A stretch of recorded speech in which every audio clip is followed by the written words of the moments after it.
మరొకసారి మీకు ప్రత్యేకమైన వందనాలు తెలియజేస్తున్నాను. మరి ఇక్కడున్న యవనస్తులకి, తమ్ముళ్ళందరికీ కూడా గాడ్ బ్లెస్ యూ ఆల్. దేవుడు మిమ్మల్ని దీవించును గాక. మరి ఈ రోజున బైబిల్లో ఏముందో చదివించాలని నేను అనుకోవట్లేదు, కానీ నా జీవితాన్ని మార్చిన ఒక సన్నివేశాన్ని మీతో పంచుకోవడానికి, అందులో నుండి బైబిల్లోని ఒక వాక్యం తీసుకొని, ఇక ఆ తర్వాత మీరు బైబిల్ తెరిచినా తెలియకపోయినా ఒకటే, ఒకే వాక్యం మత్తయి సువార్త 11వ అధ్యాయం 28వ వాక్యంలో, ప్రయాసపడి భారం మోయుచున్న సమస్త జనులారా నా యొద్దకు రండి, మీకు విశ్రాంతి కలగ చేస్తాను అని ఒక ఆయన ఒక కేక వేస్తున్నాడు. ఎవరా ఆ కేక వేసేదని ఆయన వైపు చూచినప్పుడు, ఆయన వైపు చూడటమే కాకుండా భారాన్ని తొలగిస్తాను రమ్మని నువ్వు ఎలా చెప్పగలుగుతున్నావు అని అన్నప్పుడు ఆయన అంటున్న మాట ఏంటో తెలుసండి? మీ భారాన్ని తొలగించే బాధ్యత నాది. మీ భారాన్ని తొలగించడానికి నేను లోకాన్ని ప్రేమించి పరము నుండి భూమికి దిగొచ్చాను. చప్పట్లు కొట్టి ప్రభువు నామాన్ని కనపరుచుకుందాం. దేవునికి స్తోత్రం కలుగును గాక. హల్లెలూయా. అవునా, మా భారాన్ని తొలగిస్తావా? మా భారం ఏ భారమైనా తొలగించగలవా? అవును, నేను తొలగించగలను. అది పాప భారమైన, రోగ భారమైన, మరి ఏ భారమైనా, అది శాపమైన, దుర్మార్గమైన, అది అక్రమమైన, మీరు అనుభవిస్తున్న ప్రతి భారం, ఆ భారం ద్వారా కలిగే ప్రతి శాపం నేను కొట్టివేయగలను. మీకు విశ్రాంతి కలగజేయగలను. మీ పిల్లలని, మీ కుటుంబాలని ఆశీర్వదించగలిగిన శక్తి గలవాడిని, సమర్థుడును నేనే. నా పేరు నజరేయుడని యేసుక్రీస్తు అంటున్నాడు. దేవునికి మహిమ కలుగును గాక. హల్లెలూయా. నా ప్రియమైన దేవుని బిడ్డలరా, ఈ మాటలు విన్నప్పుడు, ఈ రాత్రి ఈ మాటలు వింటున్న మీలో కూడా కొంతమందికి చాలా అనుమానం కలగొచ్చు. ఇది సాధ్యమయ్యే పనేనా? నడిచి నడిచి అలసిపోయాను, మెట్లు ఎక్కి ఎన్నో కార్యాలు చేశాను, ఎక్కాను దిగాను, కానీ ఇన్ని సంవత్సరాల వయసు వచ్చింది నాకు, నా భారం తీరలేదు, నా బాధలు తొలగలేదు, ఉన్నావో లేవో నాకు అర్థం కావట్లేదు అని కేకలు వేసేవారు కొందరైతే, ప్రియమైన దేవుని బిడ్డలారా, యవ్వన కాలంలోనే సజీవుడైన దేవుడు ఎవరో, భారం తొలగించగలిగిన దేవుడు ఎవరో గుర్తించి, నీవు నాకుండగా, నీవు నా అండగా ఉండగా నాకే కొదవ లేదని చప్పట్లు తడుతూ ప్రభువు నామాన్ని ఘనపరిచే వారి మరికొందరు. దేవునికి స్తోత్రం కలుగును గాక. హల్లెలూయా. ఈ రాత్రి ఏ గుంపులో మీరు ఉండాలని ఆశపడుచున్నారు? ఒక అతను అంటాడు, 65 ఏళ్ళు 70 ఏళ్ళ ఒక వ్యక్తి అంటాడు, ప్రతి ఉదయాన్నే చాలా శుభ్రంగా తయారై చాలా పద్ధతిగా తన కార్యక్రమాలు, తన యొక్క విధానాల్లో చేసే వ్యక్తి ఒక రోజున ఒక కూని రాగం తీస్తున్నాడు. ఆ మెట్లు దిగుతూ అతను పాడుతున్న పాట ఏంటంటే, 70 సంవత్సరాల వయసు వచ్చింది, నేను నడిచాను అలసిపోయాను, నా భారం తొలగలేదు, నా బాధలు తీరలేదు, నా కన్నీరు తుడిచే నాదుడే నాకు కనబడలా, అసలు నీవు ఉన్నావో లేదో నాకు అర్థం కావట్లేదు అని ఆ 70 సంవత్సరాల ఒక వ్యక్తి కూని రాగం తీస్తుంటే, 25 సంవత్సరాల ఒక యవ్వనస్తురాలు విని అంటున్న మాట ఏంటి తెలుసా? తాత, నీకు ఒక ఆయన్ని పరిచయం చేస్తాను, ఆయన ఎవరో కాదు, ఉన్నవాడు అనువాడు. చప్పట్లు కొట్టి ప్రభు నామాన్ని కనపరుచుకుందాం. ఆయన లివింగ్ గాడ్, సజీవుడైన దేవుడు, కులదేవుడు కాదు, మతదేవుడు కాదు, జీవితాన్ని మార్చగలిగిన దేవుడు, కుటుంబానికి సమాధానం ఇవ్వగలిగిన దేవుడు, స్వర్గలోకాన్ని చేర్చగలిగిన దేవుడు. ఆయన పేరు నజరేయుడైన యేసుక్రీస్తుని ఆ యవ్వనస్తురాలు ఆ తాతకు చెప్పినప్పుడు, ఆ తాత ఆశ్చర్యచకితుడై నా సర్వీసులో సగం వయసు లేదు నీకు, నేను పెద్ద ఉద్యోగం చేసి రిటైర్ అయ్యాను, 5 అంతస్తుల భవనం నాకు విజయవాడ పట్టణంలో ఉంది, నీ స్థాయి ఎక్కడ, నా స్థాయి ఎక్కడ?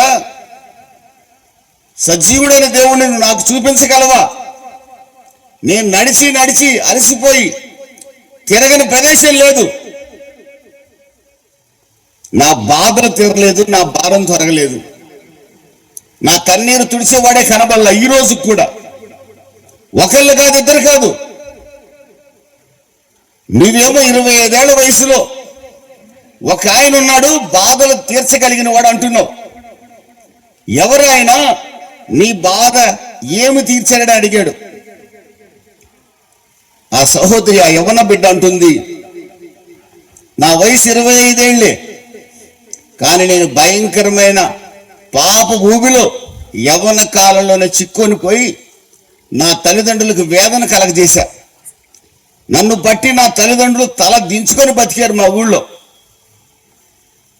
నన్ను బట్టి మా బంధువులు అవమానాలు పాలయ్యారు మా ఊర్లో. నా కులం ఏమైనా వేరే కులం అనుకున్నావా? నాది నేను తక్కువ కాదు, ఉన్నత వంశానికి చెందిన అమ్మాయిని నేను, ఘనమైన కుటుంబానికి చెందిన అమ్మాయిని నేను. అలాంటి కుటుంబంలో పుట్టి పెరిగిన నేను పాపం చేస్తూ శాపాన్ని అనుభవిస్తుండగా నా జీవితమే శాపమైపోయింది, ఇంకెవరూ నాకు సహాయం చేసేవాళ్ళు లేరని నీవు ఈ వయసులో కేకలేస్తున్నావు. నేను 22 సంవత్సరాల వయసులో కేకలు వేయటం ప్రారంభించాను. నా కేకలు ఆకాశమందున్న సజీవుడైన దేవుడు. తాత, నీకు ఒక సంగతి తెలుసా అన్నది అమ్మాయి. ఏంటి చెప్పన్నాడు. దేవుడంటే ఎవరో నేను తెలుసుకున్నాను. చప్పట్లు కొట్టి ప్రభు నామాన్ని కనపరుచుకున్నా. దేవుడంటే ఎవరో నేను తెలుసుకున్నాను. అంటే నాకు తెలియదా అన్నాడు. నీకు తెలిసేమో, నాకు అనవసరం. నేను తెలుసుకున్న దేవుడు, నా భారం తొలగించిన దేవుడు, నా బాధలు తీర్చిన దేవుడు, నా కన్నీరు తుడిచిన దేవుడు, నా శాపాన్ని ఆశీర్వాదంగా మార్చిన దేవుడు నాకు తెలుసు. ఆయన్ని గురించి నేను చెప్పబోతున్నాను. ఆమెను హల్లెలూయా. ఆ తాత భారంలో ఉన్నాడు, బాధల్లో ఉన్నాడు కదండి. చిన్నపిల్ల చెప్తున్నా ఎందుకో వినాలనిపించింది. చెప్పన్నాడు. సాక్ష్యం చెప్పే ముందు దేవుడు ఎవరో నీకు చెప్తానంది ఆ యవనస్తురాలు. చెప్పమన్నాడు. తాత, దేవుడు పరిశుద్ధుడు. ఆమెను హల్లెలూయా. దేవుడు పూజారుడు. హల్లెలూయా. దేవుడు అంటే కామం, క్రోధం, మోహం, మదం, మత్సరం ఉండకూడదు. దేవుడంటే మత్స, ముడత, డాగు ఉండకూడదు. దేవుడంటే పవిత్రుడు, నిష్కల్మషుడు, నిర్దోషి అయి ఉండాలి. దేవుడంటే నాకంటే యోగ్యుడై ఉండాలి తాత. నువ్వు ఆరాధించే దేవుడు నీకంటే శ్రేష్టమైన వాడై ఉండాలి. ఆ యవనస్త్రాలు చెప్తుంది. ఆశ్చర్యచకితులయ్యాడు. అవునా అంటున్నాడు అతను. అవును తాత, నాలో పాపం ఉందని మీలో ఎవరైనా రుజువు చేయగలరని సవాలు చేస్తే, ఎవడు రుజువు చేయలేని పాపం లేని పరిశుద్ధుడు, సుచరిత్ర కలిగిన దేవుడు, నా జీవితాన్ని మార్చిన దేవుడు, ఆయన పేరు నజరేయుడని యేసు. చప్పట్లు పెట్టి ప్రభు నామాన్ని కనపరుచుకుందాం. ఆ యవనస్తురాలు చెప్పినప్పుడు యేసు యేసు యేసు అంటున్నావు నువ్వు, ఆయన ఎవరు ఆయన ప్రశ్నించినప్పుడు చెప్తున్నాను కదా, పరిశుద్ధుడు, పూజార్హుడు, నిజదేవుడు, నా జీవితాన్ని మార్చినవాడు. నీకు సంగతి తెలుసా తాత? నా కులం మారలా, నా మతం మారలా, మా అమ్మ నాన్న మారలా, నా ఆస్తులు ఎక్కడికి పోలా, మా ఊరు కూడా కొనతాలపల్లి అంటే కొనతాలపల్లి, నందిగామ అంటే నందిగామే, ఊరు మారలా. ఏం మారిందో తెలుసా తాత? నా శాపం తొలగింది, నాకు సమాధానం కలిగింది, నా కన్నీరు తొడవబడ్డాయి, నేను వెళ్ళబోయే స్థలం కూడా మారింది. ఆమెను హల్లెలూయా. వెళ్ళబోయే స్థలమా?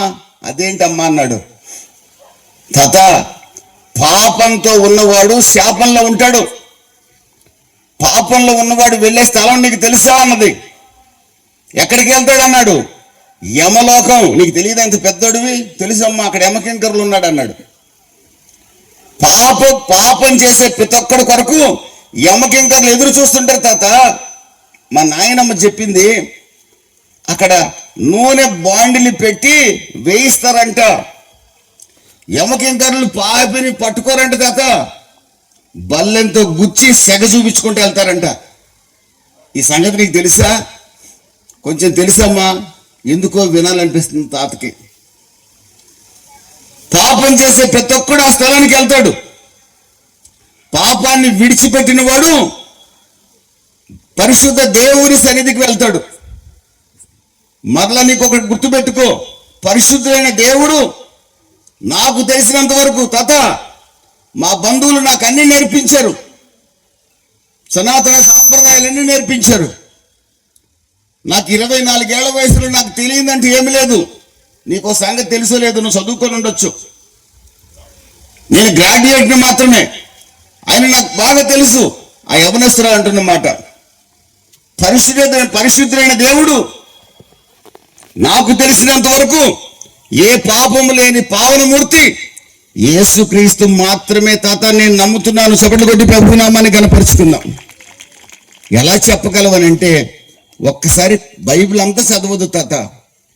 ఈ బైబిల్ పట్టుకోవడానికి అసహించుకున్న దాన్ని నేను ఒకప్పుడు, ఈ బైబిల్ని చించేసిన దాన్ని నేను, ఈ బైబిల్ని గురించి ప్రకటించడానికి వచ్చిన వాళ్ళని బండ బూతులు తిట్టిన మూర్ఖురాలని నేను. అలాంటి నా జీవితం శాపంలో ఉండగా, నా కులం మార్చలా, నా మతం మార్చలా, నా జాతి మార్చలా, నా బంధువులు మార్చలా, ఎవరు నా జీవితాన్ని మార్చలేకపోయారు. నేను పూజించిన పూజలేవి నాకు సమాధానం ఇవ్వలేకపోయాయి, సంతోషాన్ని ఇవ్వలేకపోయాయి, నెమ్మదిని ఇవ్వలేకపోయాయి. నేను కులదేవుడు అన్నాను, మతదేవుడు అన్నాను, పనికి మాలిన దేవుడు అన్నాను, మా కులానికి దేవుడే కాదన్నాను.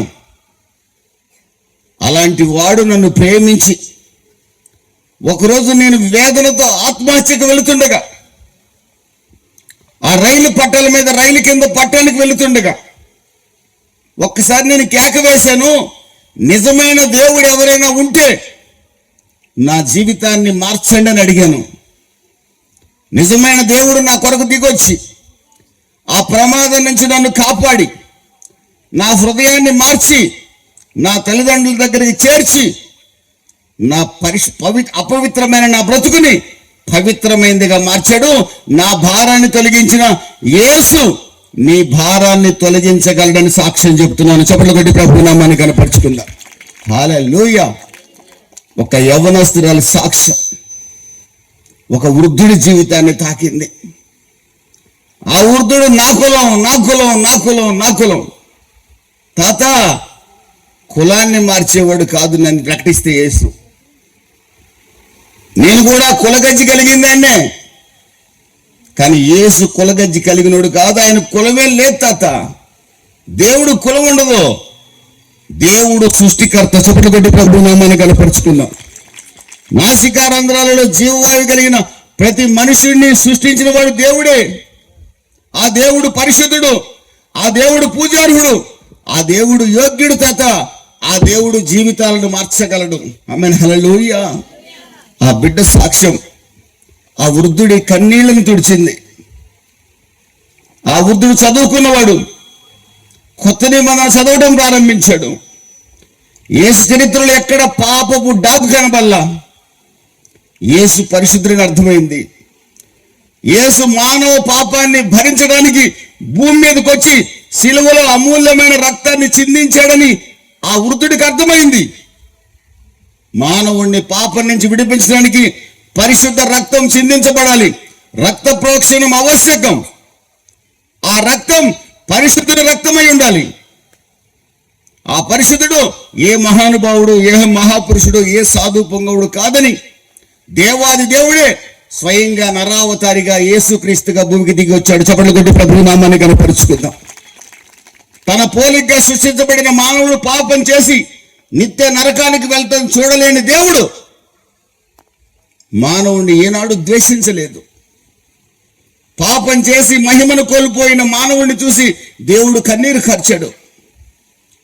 ప్రతి వాణి నోరు గొంతుక తెరిచిన సమాధిగా మారింది.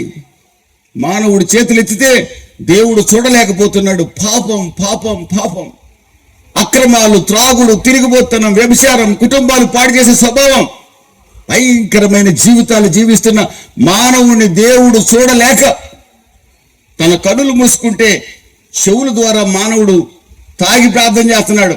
ప్రభువా నువ్వు ఉంటే నా కుటుంబాన్ని ఆశీర్వదించమని.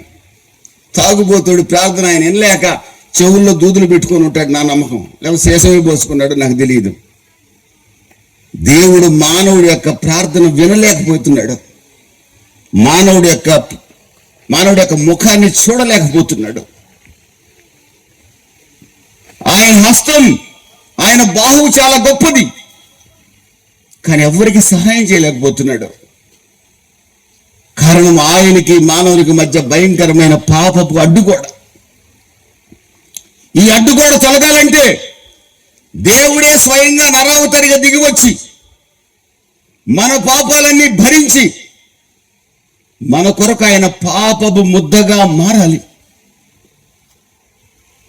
పాపపు ముద్దగా ఎవరు మారగలరు? పరిశుద్ధుడే మారాలి.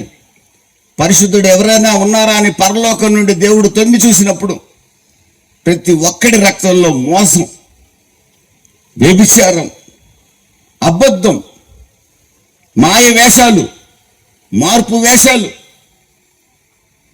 వికారమైన స్వభావం చూసిన దేవుడు, ఏకైక దేవుడు తాను మరణించకపోతే మానవ పాపానికి క్షమాపణ లేదని గుర్తించి నరావతారిగా భూమికి దిగొచ్చి మన కొరకు శాపమయ్యాడు. తాత తన అమూల్యమైన రక్తాన్ని చిందించి నన్ను పరిశుద్ధ రక్తంతో కడిగి శుద్ధి చేశాడు. ఈరోజు నేను నీతిమంతురాల్ని తాత. నా జీవితాన్ని మార్చిన యేసుని నీకు పరిచయం చేస్తున్నాను. మరొకసారి చెప్తున్నాను నీకు, నీ మనవరాలను అనుకో. నువ్వు యేసు కులదేవుడు కాదు, కులాన్ని మార్చడు. యేసు మతదేవుడు కాదు, మతాన్ని మార్చడు. యేసు జాతి దేవుడు కాదు, జాతిని మార్చడు. యేసు నీ హృదయాన్ని మారుస్తాడు. సమాధానం లేని కుటుంబంలో సమాధానం ఇస్తాడు. ప్రతి మనిషి చనిపోవలసిందే కనుక చనిపోయిన వెంటనే అతని ఆత్మ పరలోకమను, స్వర్గమను, కైలాసమను, నువ్వే పేరుతోనే పిలువు. నేను ఒకప్పుడు స్వర్గమని పిలిచేదాన్ని తాత. యేసుప్రభువు నమ్ముకున్నాక దాన్నే పరలోకం అంటున్నాను. అక్కడ అధిపతి మాత్రం, అక్కడ సింహాసనాసీనుడైన రారాజు పరిశుద్ధుడైన యేసు మాత్రమే. చప్పట్లు కొట్టి ప్రభువు నామాన్ని కనపరుచుకుందాం. అక్కడ వ్యాధి బాధలు, ఆకలి దప్పులుండవు. అక్కడ రోగం ఉండదు. అక్కడ వెలుగు ఉంటుంది. అక్కడ చీకటి ఉండదు తాత. నీకు ఒక మాట తెలుసా? నేను ద్వేషించిన యేసు నా కొరకు సిలువలో వేలాడుతూ 3 గంటల పాటు తండ్రి ముఖాన్ని చూడలేక, నా దేవా నా దేవా నా నేల చేయి విడిచితువని కేకలు వేశాడు. నా పాపం నీ పాపం తన మీద పడగా ఆయన పరమందున్న తండ్రి అయిన దేవుణ్ణి చూడలేక కేకలు వేశాడు. నీ కొరకు నా కొరకు ఆయన హింసించబడ్డాడు, వ్యాధిగ్రస్తుడయ్యాడు, వ్యసనాక్రాంతుడయ్యాడు, 10,000 మందిలో అందగాడు వికారిగా మారాడు. తాత నిన్ను నన్ను క్షమించడం కొరకే నన్ను క్షమించాడు. నిన్ను క్షమించాలనుకుంటున్నాడు. ఈ రోజు నువ్వు ప్రభు దగ్గరికి వస్తే, మరలా చెప్తున్నాను, నీ కులం మారదు, నీ మతం మారదు, ఆధార్ కార్డు మారదు, పాన్ కార్డు మారదు, ఇల్లు మారదు, నీ జీవితం మారుతుంది. గట్టిగా చప్పట్లు కొట్టి ప్రభు నామాన్ని కనపరుచుకుందాం. హల్లెలూయా. యేసు జీవితాలను మార్చగలిగిన వాడు. ఆ సహోదరి చెప్పిన సాక్ష్యం ఆ వృద్ధుడిని వెలిగించింది. 70 సంవత్సరాల వయసులో తండ్రి కుమార పరిశుద్ధాత్మ నామంలో బాప్తిసం పొంది ఊరు మధ్యలో ఉన్న తన కుటుంబాలన్నిటికీ తన ఆధార్ కార్డు చూపిస్తూ, తన రేషన్ కార్డు చూపిస్తూ, కులం మార్చని, మతం మార్చని నిజదేవుడు నజరేయుడని యేసని సాక్ష్యం ఇస్తూ ఆ తర్వాత కొంతకాలాన్ని కన్ను మూసి ఈరోజు పరమందు చేర్చబడ్డాడు. చప్పట్లు కొట్టి ప్రభు నామాన్ని కనపరుచుకున్నా. హల్లెలూయా. ఆ సాక్ష్యం చెప్తే ఒకడంటాడు, ఏబిసిడీలు కూడా సరిగ్గా రానోడు what nonsense talking you అంటున్నాడు. వాడు సెంటెన్స్ బ్యాచడమే రాదు. What nonsense talking you అంటున్నాడు వాడు. వాట్ బుద్ధి లేని వాడు మాట్లాడుతున్నాం అంటాడు వాడు. ఈ ముసలోడు తక్కువడా. ఇప్పుడు టైం ఎంతరా అన్నాడు. చర్చికి వెళ్తా ఆదివారం 10 అన్నాడు. ఒరే 10 యాపల్లో పెట్టి పళ్ళు దోముతున్నావు, పందుంపుల్లో పెట్టి. నువ్వు బుద్ధి లేనుడు వాడు, నేను బుద్ధి లేనుడు వాడు, దరిద్రుడా. బిఏ అంటే బొత్తిగా అన్యాయం, ఎంఏ అంటే మరీ అన్యాయం. కోర్సులు మేము చెప్పేవాళ్ళం, మేము చదువుకునే రోజులు అనేవాళ్ళం. నేను బీఎస్సీ కాబట్టి విహేళన చేసేవాళ్ళం వాళ్ళని. బిఏ అంటే బొత్తిగా అన్యాయం అని అబ్రివేషన్ పెట్టాం. బిఏ 3 సార్లు తప్పావురా.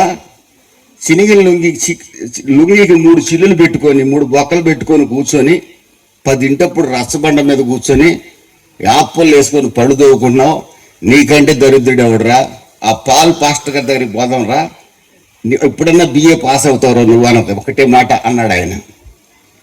ఇంకెక్కువ మాటగా ఉంటే నాకున్న 50 ఎకరాలు దారిని వేడికి రాస్తాను రా అన్నాడు. ఇక వాడు నూరెత్తల. వాడికి చిరిగి లుంగితోనే ఉంటాడు, 10ంటికి పళ్ళు తోముతాడు, మధ్యాహ్నం 12ంటికి తాగుతాడు. వాడు ఆస్తి పోకూడదు కనుక ఆ ముసలాడితో గొడవ పెట్టుకోలే. ఆ ముసలాడి జీవితం ఆ గ్రామంలో అనేకుల్ని మార్చింది. దేవునికి స్తోత్రం కలుగును గాక. హల్లెలూయా. ప్రియమైన దేవుని బిడ్డలారా, మీరు ఆరాధిస్తున్న ప్రభు అయిన యేసుక్రీస్తు, ఈ రాత్రి నేను ప్రకటిస్తున్న యేసుక్రీస్తు సజీవుడు, పరిశుద్ధుడు, వందనము చేయుటకు యోగ్యుడు ఆయన మాత్రమే. ఆమెను. హల్లెలూయా. ప్రియమైన వారలారా, పరిశుద్ధ గ్రంథంలో ఒక స్త్రీ తన కుమార్తె దయ్యం పట్టి ఆ యొక్క రోగ భారాన్ని అనుభవిస్తూ ఉంది. భయంకరమైన శాపం ఆ కుటుంబాన్ని పట్టి పీడిస్తూ ఉంది. అనేక చోట్లకు తిరిగింది. యాప్ మండలతో కొట్టాడు ఒకడు, ఈ బూత్తో కొట్టాడు ఒకడు, రకరకాలుగా చేశారు. పాపం ఆ తల్లి వేదన, బిడ్డకు బాగలేకపోతే ఏ తల్లి అని ఎంత వేదన పడుతుందండి. తిరిగింది, ఎక్కడ ప్రయోజనం కలగల. ఎక్కడో ఈ మాట వినిందండి. ఈ రాత్రి మీరు వింటున్నట్టే, నువ్వు ఏ భారంలో ఉన్నా ఈ రాత్రి ఈ మాట గుర్తుపెట్టుకోగలిగితే, నీ దగ్గర బైబిల్ ఉండవసరంలా, ఈ మాట గుర్తుపెట్టుకొని ఏ రోజు నువ్వు ప్రార్థన చేసినా నా భారాన్ని తొలగించగలిగిన దేవుడు నువ్వట కదా. నేను ఒక రోజున విన్నాను, నీ చిత్తమైతే నా భారాన్ని తొలగించు అని నువ్వు అడగగలిగితే నా ప్రభు ఏ రోజుకైనా విడిపించడానికి సిద్ధముగా ఉన్న దేవుడు. ఆమెను. హల్లెలూయా. ఆయన నిన్న యేసు, నేడు యేసు, రేపు యేసే. దేవునికి స్తోత్రం కలుగును. హల్లెలూయా. ఆయన అవతారాన్ని సాలించిన వాడు కాదు, మరణాన్ని జయించి తిరిగి లేచి ఈ రోజు కూడా పరలోకంలో కూర్చొని యేసుగానే మీ కొరకు నా కొరకు విజ్ఞాపన చేస్తున్నాడు. ఆమెను. హల్లెలూయా. ఆయన తలువు చాలించిన వాడు కాదు, మరణాన్ని జయించి తిరిగి లేచి సజీవుడిగా ఆత్మస్వరూపిగా ఈ మీటింగ్లోనే కాదు, ఈ మాట ఎంత దూరం వెళ్తుందో అంత దూరం ఆత్మదేవుడు సంచరిస్తూనే ఉన్నాడు. చప్పట్లు కొట్టి ప్రభు నామాన్ని కనపరుచుకుందాం. ఆమెను. హల్లెలూయా. సజీవుడు. ఆయన సజీవుడు గనక ఆ యవనస్త్రాలు సజీవురాలు, ఆ వృద్ధుడు సజీవుడు. అకాల ముందు పుట్టిన నేను కూడా సజీవుడినే. నా యేసు నా జీవితాన్ని మార్చాడు. ఆ భయంకరమైన భారంతో ఆ స్త్రీ వేదన అనుభవిస్తుంది. ఒక రోజున యేసు ఎక్కడున్నాడో తెలుసుకుంది. పరుగున పరిగెత్తింది. దావీదు కుమారుడా, నజరేయుడైన యేసు, ప్రభువా, ఇంకా ఏ పేర్లతో అయినా ఆమె పిలిచి ఉండొచ్చు. బైబిల్లో రాసింది కొన్ని పేర్లే రాశారు. నా భారాన్ని తొలగించు. పరిగెత్తుతుంది. శిష్యులు అంటున్నారు, యేసు ప్రభుతో ఉన్న శిష్యులు, ఆయన నీకు పలకడు, మాకు మాత్రమే పలుకుతాడు. నాకు తెలిసిలేరా మీకే పలుకుతాడని, నాకు కూడా పలుకుతాడు చూడు అంటనే ఉంది, వెంబడిస్తూనే ఉంది. యేసు వెనక్కి తిరిగి అంటున్నాడు, ఆమెను పంపించేయమంటున్నాడు. ఆమె అంటుంది, నేను ఎక్కడికి వెళ్తాను, నీవు నాకుండగా నేను ఎక్కడికి వెళ్ళను. చప్పట్లు కొట్టి ప్రభు నామాన్ని కనపరచండి. ఛాన్స్ దొరికిందండి. యేసు పాదాల మీద పడింది, పాదాలు విడిచిపెట్ల. యేసు ఆమె యొక్క విశ్వాసాన్ని గమనించాడు, ఆమె స్థిర నిశ్చయతను గమనించాడు, ఆమెకున్న హృదయంలో ఉన్న ఆకాంక్షను గమనించాడు, ఆమె కోరిక తెలుసుకున్నాడు. అమ్మా, నేను నీకు అవసరం లేదు కదా, నీకు చాలా మంది ఉన్నారు కదా, నేను అవసరం అంటావా అన్నాడు. లేదు లేదు, ఎన్ని ప్రయత్నాలు చేసినా, రాత్రంతా శ్రమ పడినా రాలేదు ప్రభు జయము, రహదారులు వెతికెను రాదాయను ప్రతిఫలము, రక్షించు నా పడవ నీవే. చప్పట్లు కొట్టి ప్రభు నామాన్ని కనపరుచుకుందాం. రక్షించు నా పడవ నీవే, నా జీవితాన్ని ఒడ్డుకు చేర్చగలిగిన వాడివి నీవు మాత్రమే, నా కుటుంబ భారాన్ని, నా కుమార్తె శాపాన్ని తొలగించగలిగింది నీవు మాత్రమే. పాదాలు పట్టుకుంది, ఏడ్చింది. నా ప్రభు ఆమెకున్న పట్టుదలను గమనించాడు, తను సజీవుడైన దేవుడిని ఆమె గుర్తించిందని గమనించాడు, తాను పరిశుద్ధుడని ఆమె గుర్తించిందని గమనించాడు, తాను మానవాళి కొరకు బలి కావడానికి వచ్చిన రక్షకుడిని ఆమె గుర్తించినట్లుగా గమనించాడు. గమనించిన యేసు అంటున్నాడు, అద్భుతం నీ జీవితంలో జరగబోతుంది. ఆ క్షణమే ఆమె కుమార్తె స్వస్థత పొందింది. చప్పట్లు కొట్టి ప్రభు నామాన్ని కనపరుచుకుందాం. హల్లెలూయా. ఈ రాత్రి వేళ నా ప్రియ సహోదరుడా, నువ్వు ఏ స్థలంలో ఉన్నా నీ భారం ఇదని ప్రభువుతో చెప్పగలిగితే, నా ప్రభు నీ భారాన్ని తొలగించడానికి ఈ రోజు కూడా సిద్ధంగా ఉన్నాడు. ఆమె హల్లెలూయా. మరొక స్త్రీ గురించి కూడా మీకు చెప్తాను. 6 కుటుంబాలను పాడు చేసిన ఒక స్త్రీ, 6 కుటుంబాలను పాడు చేసింది. ఇప్పుడు 6వ కుటుంబాన్ని పాడు చేస్తూ వస్తున్న సహోదరి చాలా భక్తి కలిగింది. ఎంత భక్తి కలిగిందంటే యేసు ప్రభువునే సవాలు చేస్తుంది. మా పితరులు చేసే భక్తి కంటే నీ భక్తి గొప్పదా అని యేసునే సవాలు చేసింది. యేసు ప్రభు అంటాడు, నువ్వు చాలా భక్తురాలు అమ్మా, నీ భక్తికి నేను ఆశ్చర్యచకితురాలు అయ్యాను, కానీ నీ భర్తను తీసుకొస్తే నీకు సజీవమైన జీవజలం ఇవ్వాలని ఆశపడుచున్నాను, నీకు ఒక గొప్ప వరం ఇవ్వాలని నా కోరిక ఉంది, నీకు ఒక బహుమానం ఇస్తాను, నేను నీ భర్తను తీసుకురమ్మన్నాడు. ఆ సహోదరి అంటుంది, ఏ భర్తను తెమ్మంటావు? 6 కుటుంబాలు పాడు చేసిన స్త్రీని నేను, నా శరీరాన్ని ఇష్టం వచ్చినట్టుగా పాపం అక్రమానికి అప్పగించుకున్నాను. మరి భక్తురాలు అన్నావు కదమ్మా, భక్తురాలు పాపం చేయకూడదు కదా, పాపానికి భక్తికి పొత్తు కుదరదు కదా, ఎలా చేశావు పాపం? నా శరీరం కోరుకుంది, నేను పాపం చేశాను. మరి పాపి మీదకి దేవుని యొక్క శిక్ష వస్తుందని తెలియదా? నాకు తెలుసు, కానీ పాపాన్ని ఆపలేకపోయాను. నేను చెప్పావు, నువ్వు నిజమే చెప్పావు, నీ పాపాన్ని నువ్వు ఒప్పుకున్నావు కనుక నిన్ను క్షమిస్తున్నానని ప్రభు అనిన వెంటనే ఆ హృదయంలో పశ్చాత్తాపం ప్రారంభమైంది. చప్పట్లు కొట్టి ప్రభు నామాన్ని కనపరుచుకుందాం. హల్లెలూయా.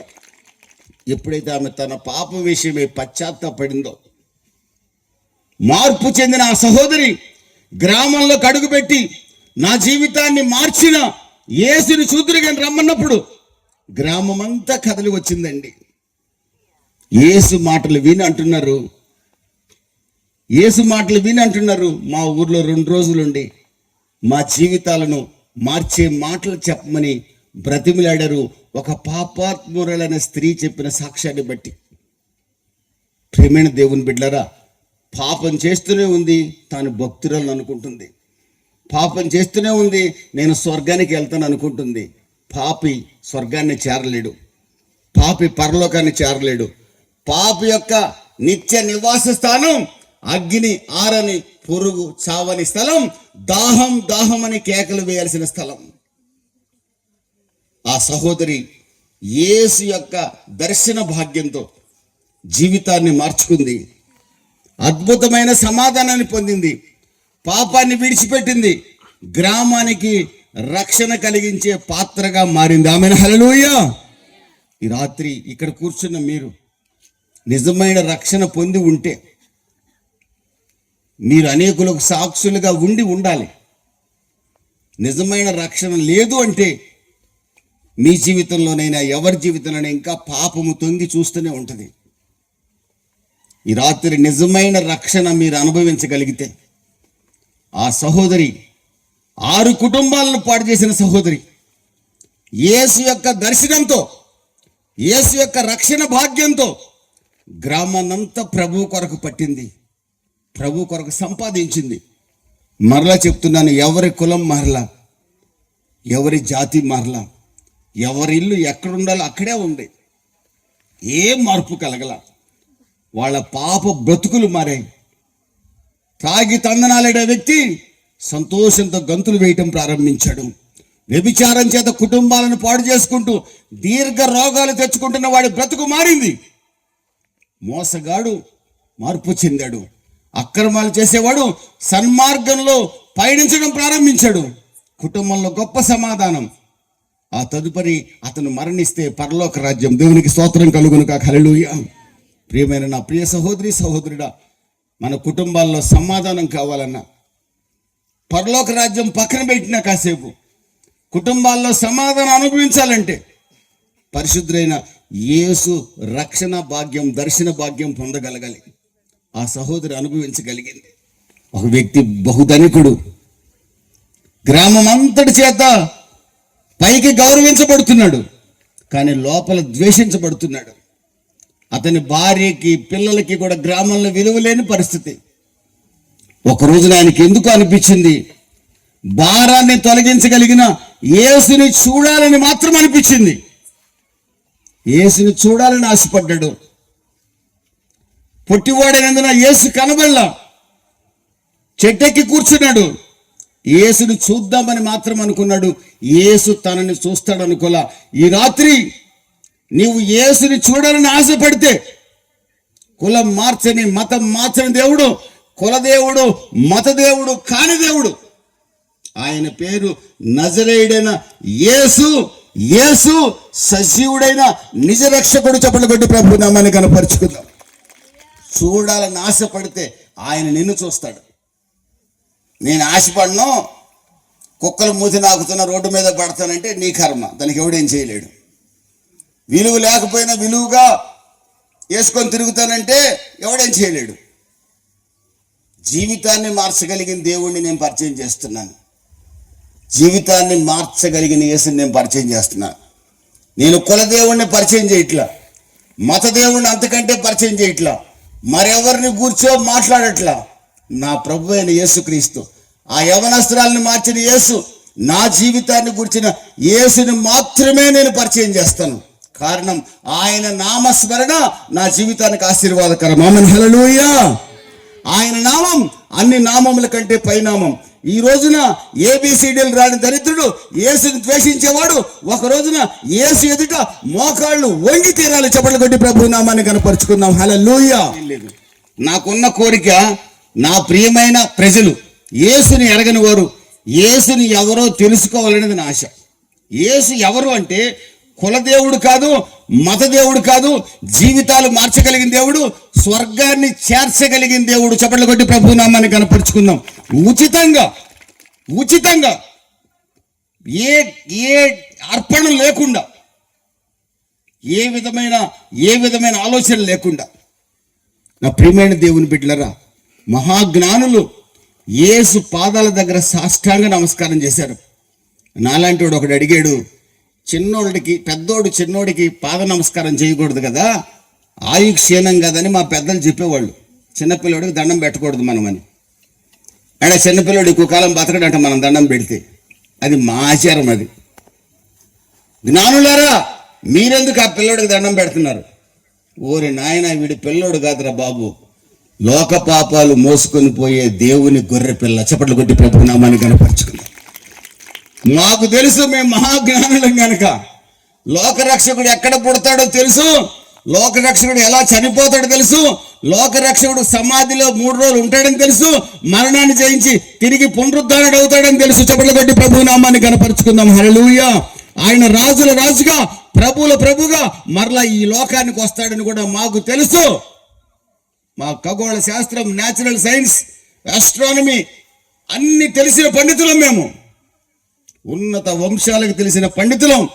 ఈ బాలుడికి సాష్టాంగ నమస్కారం చేస్తున్నామంటే ఈ రోజున యేసు ప్రభు మా కుల దేవుడు అని ఒకడు, మీ కుల దేవుడు అని ఒకడు. మరి ఆ జ్ఞానులు ఏ కులం? దేవదూతలు ఏ కులం? యేసు పుట్టినప్పుడు దేవదూతలు నాట్యమాడి గంతులు వేశారు. యేసు పుట్టుక ప్రజలందరికీ కలగబోవు మహా సంతోషకరమైన శుభవార్త. ఎందుకో తెలుసా? యేసు పుట్టుక నాసికారంధ్రాలలో జీవవాయువు ఉన్న మనిషి అనబడిన ప్రతి ఒక్కడి జీవితాన్ని మార్చగలిగిన వాడు యేసు. కాబట్టి ఆయన పుట్టుక మహా సంతోషం. ఆయన్ని నమ్మగలిగితే నరకాగ్ని తప్పించబడుతుంది. ఆయన్ని నమ్మగలిగితే నిత్య రాజ్యం సంప్రాప్తమవుతుంది. గట్టిగా చప్పట్లు కొట్టి ప్రభు నామాన్ని కనపరుచుకుందాం. ఆయన నమ్మగలిగితే యమలోకం తప్పించబడుతుంది. ఆయన నమ్మగలిగితే స్వర్గధామానికి చేరగలుగుతాం. ఏసే మార్గం, ఏసే సత్యం, ఏసే జీవం. జ్ఞానులు గుర్తుపెట్టారు. బంధువులే నిన్ను విడిచిపెట్టిన యేసు నిన్ను విడిచిపెట్టడండి. యేసు నీ ఆధారం. యేసు శత్రువులపై నీకు విజయం ఇస్తాడు. ఆపత్కాలంలో సహాయకుడు ఆయన. నిన్ను ఎవరు ద్వేషిస్తున్నారో వారు నీ పాదాల దగ్గరకు వచ్చినట్టుగా నా యేసు చేయగలడు. దేవునికి స్తోత్రం కలుగును గాక. హల్లెలూయా. యేసు ఎంత ఘోర పాపిని క్షమించగలడు. ఇదే సువార్త అండి. ఇదే సువార్త. ఇంతకంటే సువార్త ఏమి లేదు. బలలు పగలగొట్టినా, డ్రమ్ములు పగలగొట్టినా ప్రయోజనం లేదు.